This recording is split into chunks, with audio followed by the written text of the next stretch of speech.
안녕하세요. 옹TV 오공작가입니다. 오늘은 말도 많고 탈도 많은 스테로이드에 대해서 말씀드리겠습니다. 스테로이드는 콜레스테롤을 원료로 사용한 물질입니다. 그래서 천연적으로 우리 몸에서 재생이 되는 물질입니다. 보통 스테로이드로 만들어진 호르몬은 우리가 흔히 알고 있는 글루코콜티코이드, 흔히 코르티졸이라고 말을 합니다. 그리고 미네랄로콜티코이드, 이거는 신장에서 이온이라든지 전해질을 재흡수하는 것을 역할을 하게 됩니다. 그리고 우리 성호르몬인 아드레날린, 프로게스테론, 에스테론, 이러한 같은 호르몬들이 스테로이드를 원료로 사용하게 됩니다. 우리가 흔히 사용하는 스테로이드는 글루코콜티코이드, 우리는 흔히 코르티졸이라고 말합니다. 그 안에 글루코가 들어있기 때문에 글루코즈, 즉 당과 관련된 것을 알 수가 있습니다. 그래서 스테로이드는 당과 관련되어 있기 때문에 우리가 인슐린의 반대로 생각하시면 됩니다. 인슐린은 포도당을 간으로 보내고 세포로 보내서 혈중에 포도당을 낮추는 역할을 합니다. 그리고 스테로이드는 우리가 여러 가지 반응을 하는데, 먼저 면역을 강화시키고, 그리고 스테로이드 때문에 항염증 반응도 하고 여러 가지 좋은 역할을 합니다. 우리가 그래서 코르티졸을 스트레스 호르몬이라고 합니다. 예를 들어서 우리가 원시시대 때 호랑이나 사자를 만났다고 생각해 보세요. 그러면 우리가 도망가거나 싸워야 됩니다. 그렇게 되면 우리 몸에서 먼저 신경전달 물질인 노르에프네프린, 에피네프린이 분비가 되어서 혈관을 수축시켜서 피를 심장이나 이쪽으로 보내게 되고, 그리고 우리가 싸우기 위해서 심장 박동수가 늘어나고, 그리고 호흡이 가빠지고, 또한 에너지가 많이 나와야 우리가 싸울 수 있습니다. 이렇게 지속되다 보면 우리가 스트레스 호르몬인 코르티졸의 도움을 받습니다. 우리 코르티졸은 우리가 싸우기 위해서 에너지를 공급한다고 생각하시면 됩니다.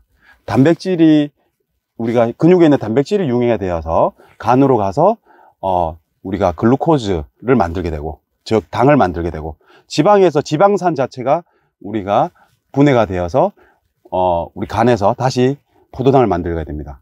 그리고 간에서는 포도당을 축적하기 위해서 글루코겐으로 만들게 됩니다. 그렇기 때문에 이러한 에너지들을 만들어서 혈당을 이제 보내게 됩니다. 당을 높여서 우리가 싸울 준비를 하게 되는 겁니다. 그래서 스테로이드 호르몬은, 즉 코르티졸은 우리가 에너지를 공급하기 때문에 당을 높이게 됩니다. 그렇기 때문에 사람들은 당뇨병이 있는 분들은 스테로이드에 대해서 경악을 하게 됩니다. 이 약에 스테로이드가 들어있나요? 스테로이드는 정말 나쁜 약인데 도구 아닌가요? 스테로이드를 쓰면 부작용이 심하지 않나요? 이런 식으로 말하게 됩니다. 스테로이드는 우리 몸에 꼭 필요합니다. 우리가 매일 스트레스를 받기 때문에 이러한 스트레스를 이겨내고 싸우기 위해서 우리가 코르티졸이 필요하게 됩니다. 오늘은 이런 코르티졸의 역할에 대해서 이야기하고, 우리가 치료할 때 어떻게 안전하게 사용할지에 대해서 알아보려고 합니다. 우리가 천연적으로 코르티졸은 어떻게 만들어질까요? 먼저 시상하부에서 CRH가 분비되고, 뇌하수체에서 ACTH가 분비되고, 부심피질에서 그런 시그널을 받아서 코르티졸을 만들게 됩니다. 즉 글루코콜티코이드를 만들게 됩니다. 이렇게 돼서 이게 분비가 많다면 우리 생체 대먹임 기전에 의해서 우리가 시상하부에서 CRH 분비를 줄이고 ACTH가 줄이고, 결국은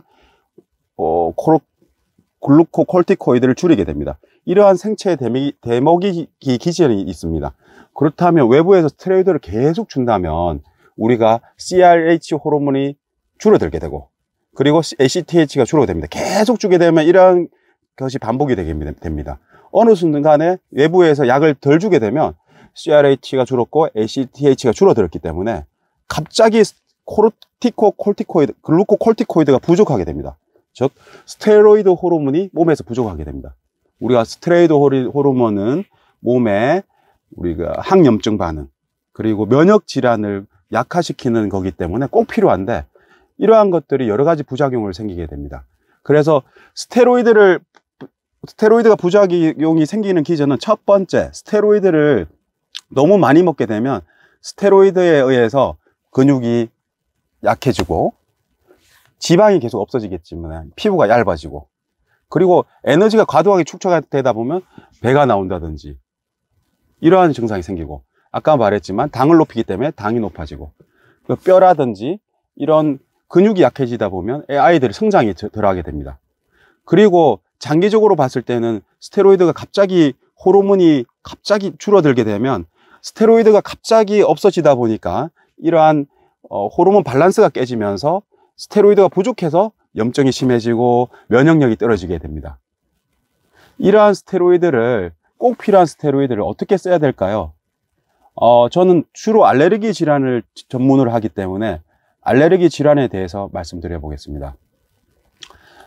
스테로이드를 단기간 사용하면 우리 호르몬의 액시스를 깨지 않기 때문에 단기간 1주, 많게는 2주까지 사용할 수가 있습니다. 그렇게 고용량을 사용합니다. 우리가 돌발성 난청이 있을 때는 붓기를 빨리 가라앉혀야 되기 때문에 우리가 고용량 스테로이드를 쓰게 됩니다. 킬로그램당 5mg 쓰는데 60kg면 12알까지를 우리가 스테로이드를 쓰게 됩니다. 이렇게 고용량을 1주 쓰고, 그리고 이럴 때 고용량을 쓸 때는 테이퍼링이라 그럽니다. 6알로 줄이고 4알로 줄이고 2알로 줄여서 이제 스테로이드를 끊게 되는 겁니다. 이런 테이퍼링이 중요하고요. 그리고 너무 심한 사람들, 저희 장인어른은 뇌하수체 종양으로 수술을 하셨는데, 그래서 호르몬이 부족합니다. 그래서 스테로이드 반알을 평생 드시고 계십니다. 이상으로 스테로이드에 대한, 약물에 대한 것은 이야기했습니다.